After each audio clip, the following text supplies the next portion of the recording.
Good morning students, welcome back to your video lecture sessions. कैसे हैं आप लोग? आप लोगों का रिज़ल्ट आ चुका है। कॉन्ग्रेचुलेसन सबको एक बार फिर से। अब हम लोग फर्स्ट चैप्टर पढ़ रहे थे फूड प्रोडक्शन। उसमें हम लोगों ने बहुत सारे टॉपिक्स जो है वो कवर कर लिए थे। अभी हमारा जो करंट टॉपिक चालू है वो कौन सा था? कंट्रोलिंग, मतलब कि क्रॉप प्रोटेक्शन।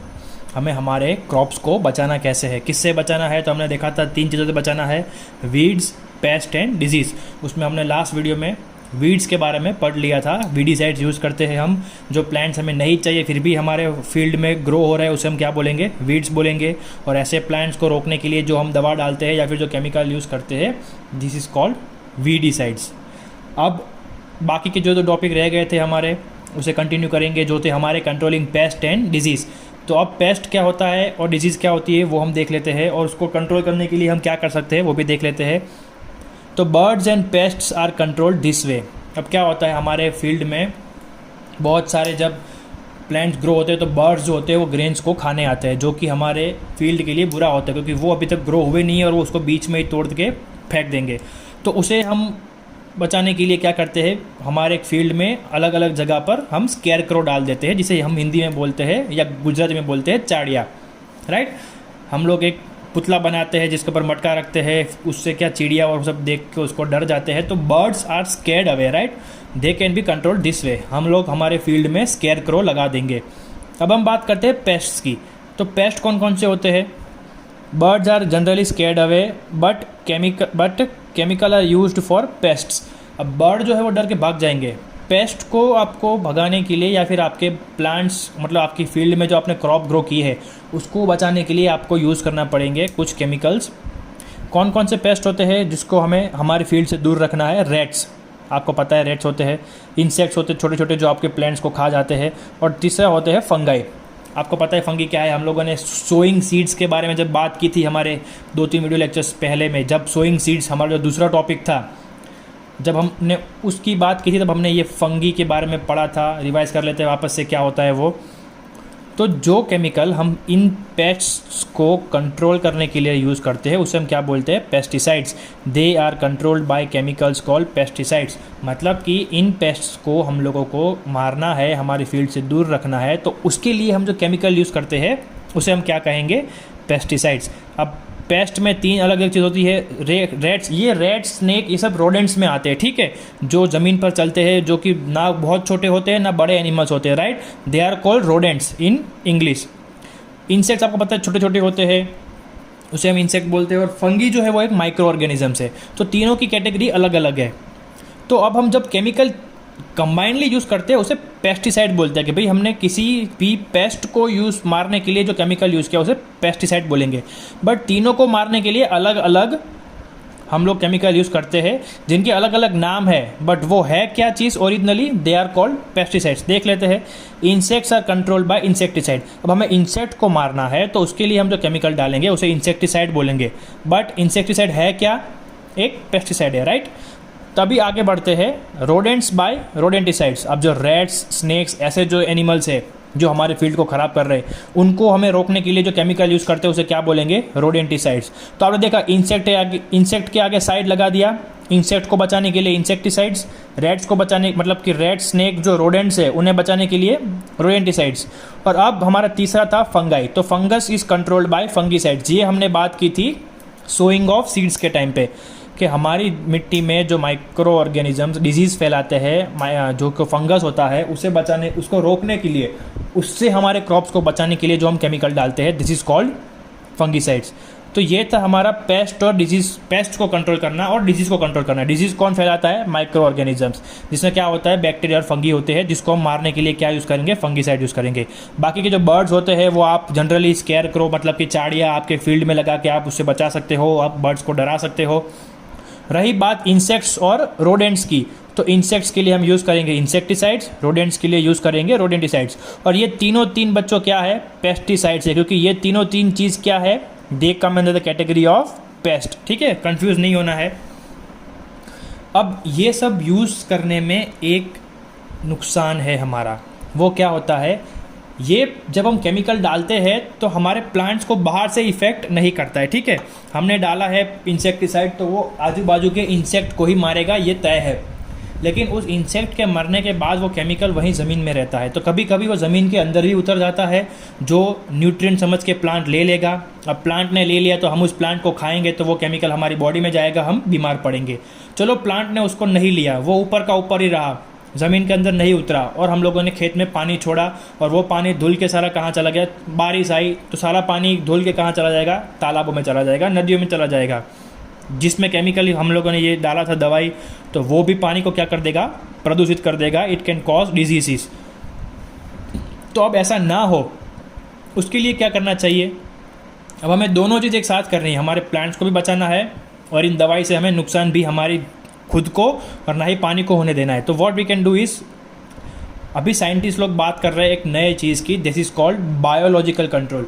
अब बायोलॉजिकल कंट्रोल क्या होता है, किसी जिंदा चीज़ को यूज़ करना इन सब चीज़ों को रोकने के लिए।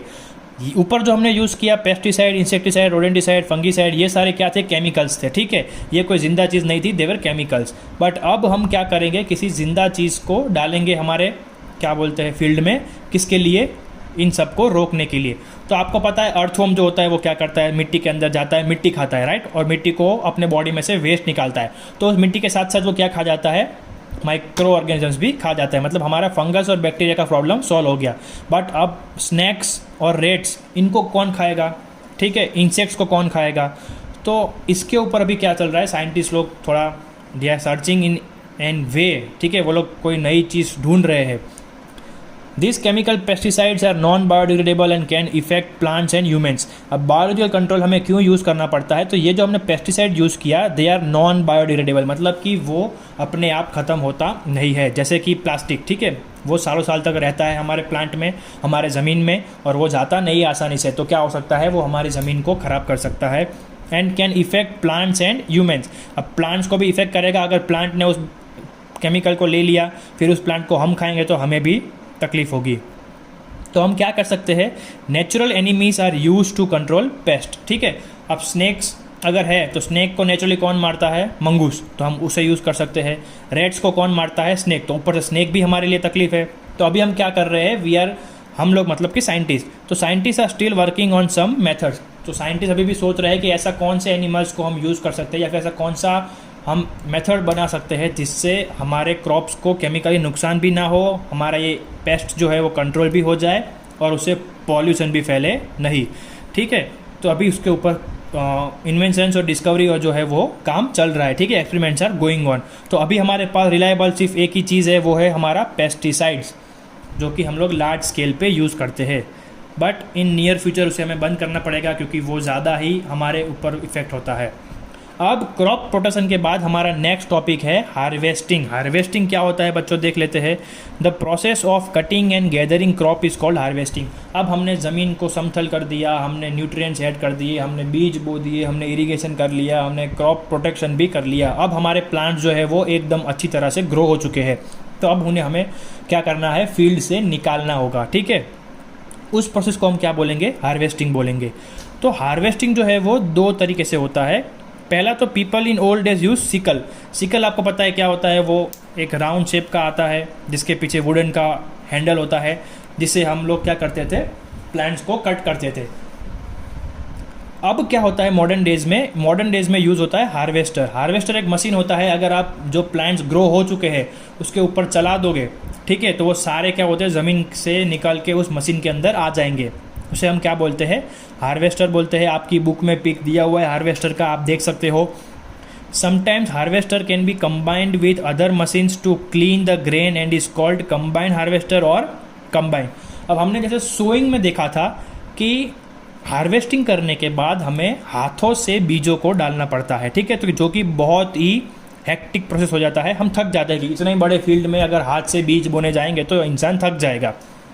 तो हमने क्या देखा था कि जो हमारा प्लो है, हम प्लोइंग के टाइम पे जो प्लो यूज़ करते थे उसके पीछे क्या करते थे, हम लोग सोअर को यूज़ लगा देते थे, जो कि फनल लाइक था। हमने सोइंग में जो पढ़ा था वो आप लोग याद कर सकते हो कि हम लोगों ने क्या किया था, जो प्लो था उसके पीछे हमने एक फनल लाइक ट्यूब लगा दी थी जिसमें हम लोगों ने ग्रेन्स रख दिए थे।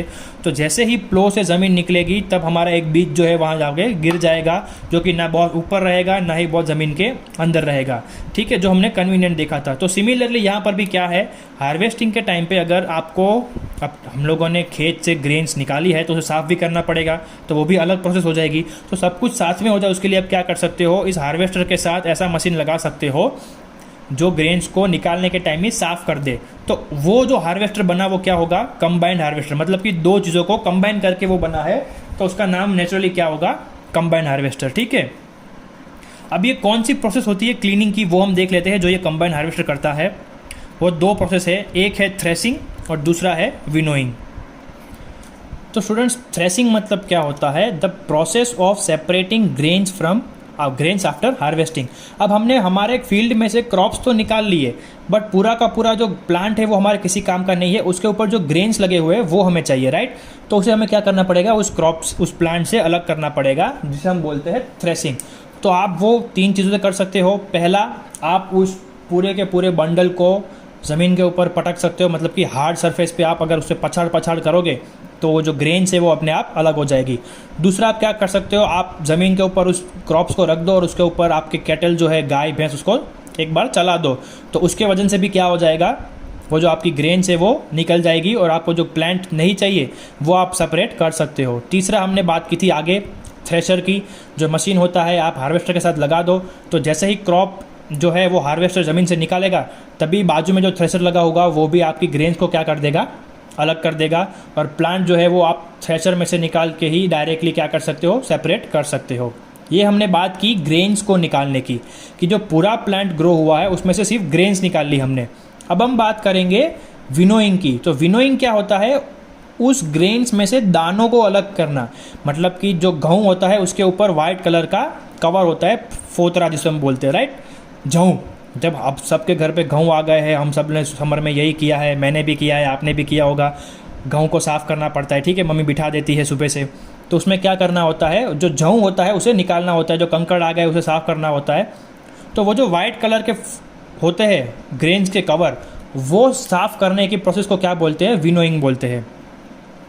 सेपरेटिंग आउटर सरफेस, उस कवर को हम क्या बोलेंगे, chef, from grains is called winnowing.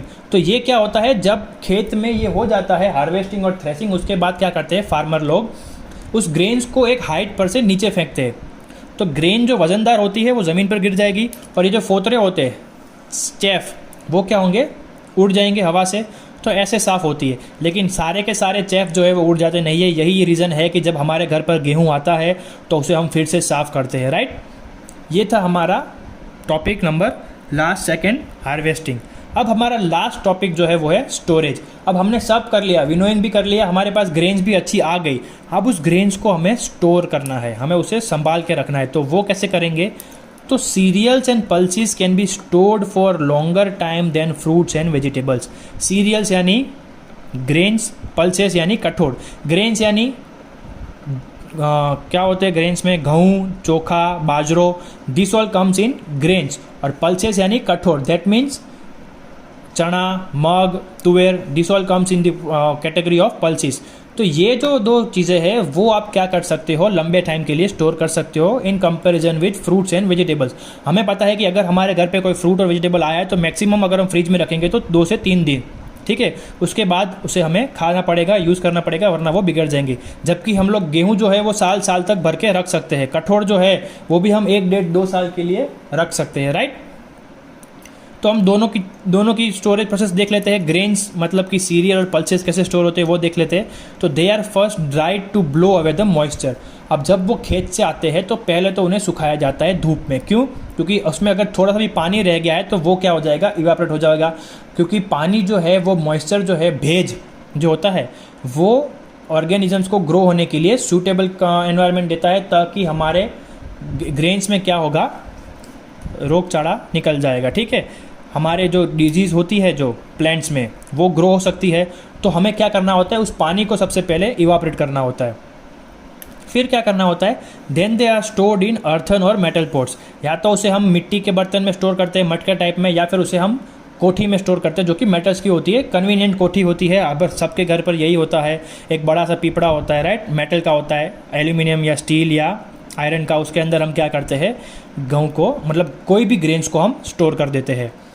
The godowns are fumigated to get rid of pest. अब ये तो हुई घर की बात कि भाई हम लोग घर पर साफ़ कर देते हैं, लेकिन गोडाउन्स में जब ये हमें अनाज रखना होता है, गेहूँ, चोखा, बाजरा, तो हम क्या करते हैं, उस गोडाउन का पहले फ्यूमिगेशन करते हैं। अब फ्यूमिगेशन क्या होता है बच्चों, तो फ्यूमिगेशन आप सबको पता है, धुआं, किसी भी चीज़ के धुएँ से एनिमल्स, मतलब कि छोटे माइक्रो ऑर्गेनिम्स या मॉस्किटोज़ को मारना, जो हम अक्सर हमारे घर में करते हैं। हम लोग नीम का धुआं लगाते हैं मच्छर को भगाने के लिए। तो जब हम नीम के पत्ते जलाते हैं तो उसमें जो धुआं निकलता है वो मच्छर को मारता है, राइट। तो फ्यूमिगेशन भी यही होता है, जब हम किसी केमिकल्स को जलाते हैं और उस केमिकल के धुएं से हमारे जो गोडाउन में जो पेस्ट है वो मर जाएंगे, तो हमने क्या किया, उसको हमने उसे फ्यूमिगेशन किया, राइट। तो पूरा गोडाउन अब साफ़ हो चुका है। अब हम गोडाउन में क्या कर सकते हैं, उस ग्रेन को स्टोर कर सकते हैं। अब ग्रेन्स को स्टोर करने के लिए एक और चीज़ यूज़ होती है जिसे हम बोलते हैं सिलोस। सिलोस क्या होते हैं, आप बुक में पेज नंबर 11 पे शायद फ़ोटोज़ है उसकी, सिलोस की, राइट। उसे आप देख लेना। एक घर जैसा बना होता है जो कि कॉर्न शेप में होता है, और उसमें अलग अलग लेवल पे क्या किया जाता है, ग्रेन्स को स्टोर किया जाता है, वो भी फ्यूमिगेशन के बाद। और उसके ऊपर एग्जिट पॉइंट होते हैं, मतलब कि अगर आपको निकालना है तो आपको पूरा बिल्डिंग नहीं चढ़ना है, नीचे ही आपको एक आउटलेट दिया हुआ है, वहाँ से आप ग्रेन्स को निकाल सकते हो। अब गोडाउंस, गवर्नमेंट गोडाउंस जो होते हैं, ठीक है, सरकार जब ये ग्रेन्स लेती है फार्मर से, तो वो एक स्टोर करती है एक जगह पर, जिसे जनरली क्या बोला जाता है, गोडाउन बोला जाता है। अब जब सरकार स्टोर करती है तो वो इस हिसाब से स्टोर करती है कि अगले 2 साल तक अगर खेती नहीं होती है, कहीं पर बाढ़ आ जाता है, कहीं पर पानी नहीं होता है, ठीक है, कहीं पर इमरजेंसी हो जाती है, कहीं पर किसी की फील्ड में डिजीज़ हो गई, तो एक पूरा एरिया जो है वो ग्रो कर पाया नहीं क्रॉप्स, ठीक है, तो वहाँ पर क्या हो जाएगी, इमरजेंसी हो जाएगी। तो ऐसी जगह पर हमें अनाज पहुँचाना पड़ेगा। वो कौन पहुँचाएगी, सरकार पहुँचाएगी। तो वो जो सरकार ने स्टॉक रखा था बचाकर इमरजेंसी में यूज़ करने के लिए, ऐसे स्टॉक को क्या बोलेंगे, बफर स्टॉक बोलेंगे, ठीक है। The government go down store grains which can last for almost 2 harvest. मतलब कि गवर्नमेंट के पास इतना स्टॉक रहता है कि अगर 2 साल भी बारिश नहीं होते या फिर किसी भी कारण से खेती नहीं हो पाती है तो वो लोगों को 2 साल तक अनाज दे पाए। तो ऐसी इमरजेंसीज में जो यूज़ होता है गवर्नमेंट के अनाज होते हैं उसे क्या बोलते हैं, बफर स्टॉक बोलेंगे, ठीक है। अब बात करेंगे फ्रूट्स और वेजिटेबल्स की अगले वीडियो में, स्टोरेज की। आज का सेशन यहीं ख़त्म करते हैं। नीचे आपको होमवर्क दिया हुआ है, वो मैं आपको पढ़ देता हूँ। व्हाट आर पेस्टिसाइड्स, आपको पेस्टिसाइड की डेफिनेशन लिखनी है, जो आपको पीडीएफ में से लिखनी है, यहाँ वीडियो में से नहीं लिखनी है। व्हाट आर इंसेक्टिसाइड, ये भी आपको पीडीएफ में से लिखनी है definitions. What is harvesting, same from PDF. What is combined harvester, ये आप वीडियो में से लिख सकते हो, ठीक है। What does threshing and winnowing mean, वो भी आपको ऊपर दिया हुआ है, you can use this definition. और पीडीएफ भी आप रिफ़र कर सकते हो, लेकिन पहले 3 क्वेश्चन के लिए आप पीडीएफ ही रिफ़र करोगे, ठीक है। थैंक यू, मिलते हैं नेक्स्ट वीडियो में अगले टॉपिक के साथ, तब तक गुड बाय।